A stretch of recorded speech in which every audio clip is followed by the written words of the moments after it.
Halo sahabat properti, jumpa lagi dengan kami MJ Properti Indonesia. Hari ini kami akan men-share kepada Anda suatu hal yang penting dan paling istimewa. Hari ini kita akan mencoba mensimulasikan bagaimana sih cara developer mencari pendanaan proyek konstruksi mereka. Nah, dalam hal ini biasanya juga pengalaman kami sebagai developer pemula, developer yang dananya receh-receh, yang keuangannya belum stabil.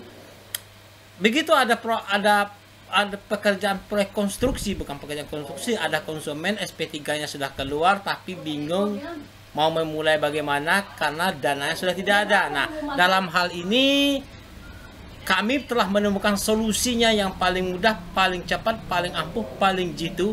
Anda tidak perlu lagi meminjam uang ke bank sebagai kepemilikan kredit KYG, kredit konstruksi, atau investor atau pihak ketiga lainnya. Ini cara mudah, paling ampuh, belum pernah dicoba orang. Ini baru pertama kali. Ikuti terus video berikut ini. Jangan di skip. Di akhir video kami akan mensimulasikan hitung-hitungan cara mudahnya developer mencari pendanaan di luar pembiayaan bank dan investor. Oke, sahabat properti, ikuti terus video ini, share kepada sahabat dan saudara Anda kalau video ini bermanfaat bagi Anda. Salam sukses. Ikuti season kedua.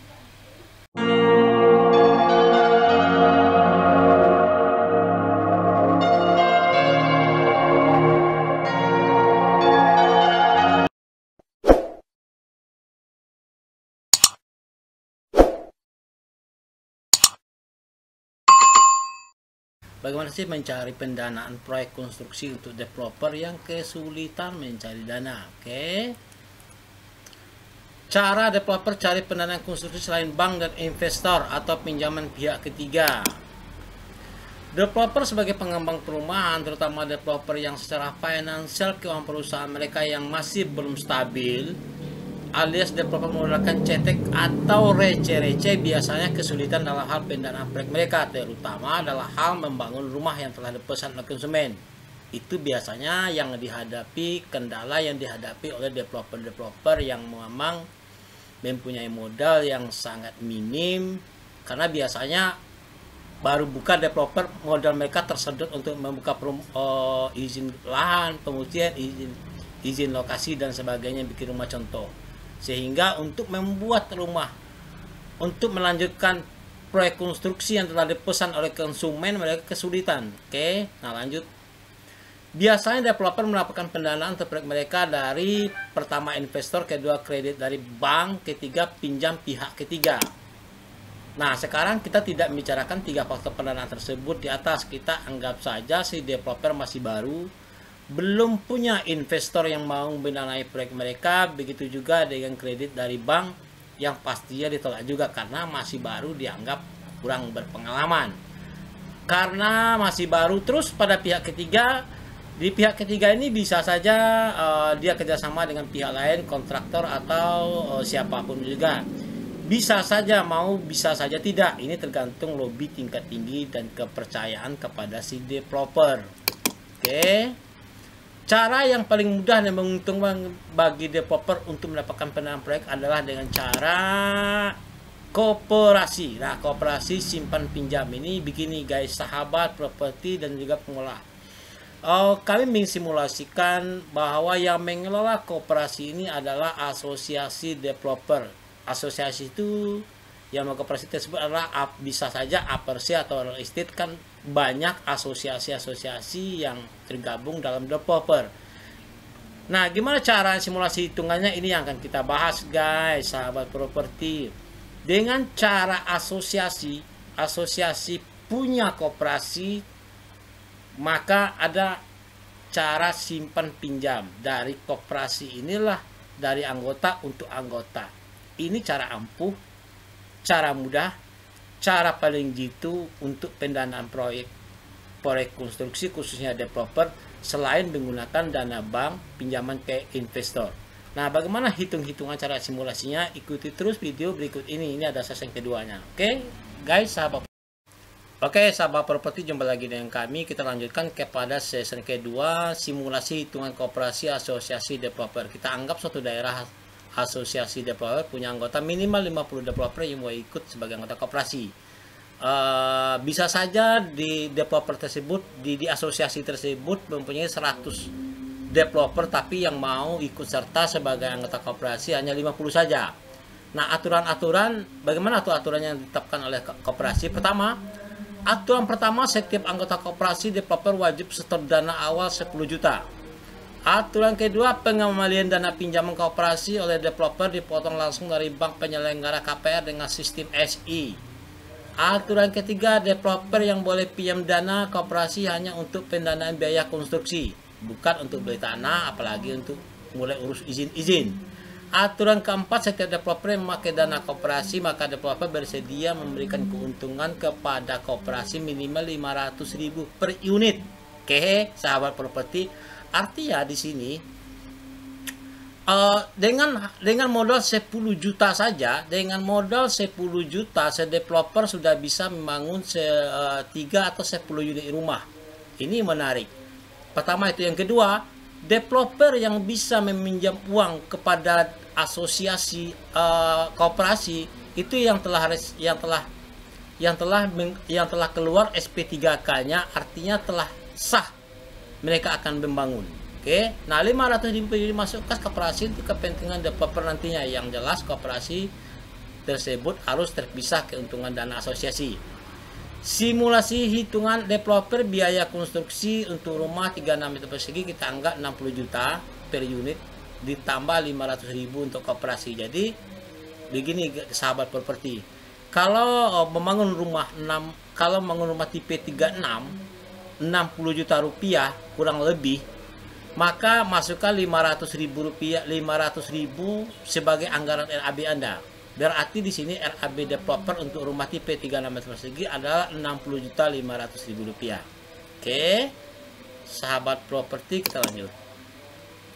Nah, simulasi hitungan koperasi developer. Dana awal setor setiap developer adalah 10 juta rupiah, memberikan keuntungan 500.000 per unit untuk koperasi developer. Oke, sekarang kita hitung perkiraan anggota asosiasi yang masuk anggota koperasi adalah 50 anggota baru. Artinya kita menghitung bagaimana sih dana yang didapat dari kalau kita menstore 10 juta dana awal, di store ke 10 juta, dana wajib di store 10 juta kepada koperasi yang anggotanya 50 anggota, telah terkumpul uang 500 juta guys. Sangat banyak sekali, sangat mudah sekali. Anda bayangkan kalau 100 ikut, tentu hasilnya luar biasa lagi, bisa 1 miliar lebih. Nah, oke, simulasi contoh soal kedua adalah developer MJI akan membangun contoh soal ini. Kita ibaratkan satu developer akan membangun rumah tipe 36 sebanyak 5 unit. Lama pembangunan 30 hari sampai akad. Maka developer membutuhkan pendanaan dari koperasi developer sejumlah unit yang akan dibangun disesuaikan dengan RAB developer tersebut. RAB membangun tipe 36 meter persegi kurang lebih 60 juta rupiah, plus ditambah memberikan keuntungan koperasi 500.000 per unit. Artinya RAB developer sebenarnya adalah 60.500.000 per unit. Oke, sahabat properti, kita lanjut. PT MJI butuh dana untuk pengoperasian adalah RAB-nya 65 juta kali 5 unit 325 juta. Artinya PT MJI butuh 325 juta rupiah untuk membangun 5 unit. Sedangkan tadi iuran wajib yang distorkan kepada koperasi hanya 10 juta. Dengan modal 10 juta, developer sudah bisa membangun 5 unit. Nah, ini yang menarik guys. Oke. Nah, bagaimana cara pengembaliannya? Apakah nanti developernya bisa dipercaya?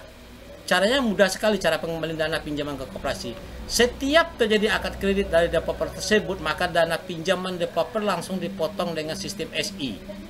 Dalam hal ini, koperasi developer akan membuat perjanjian kerjasama dengan bank penyelenggara KPR.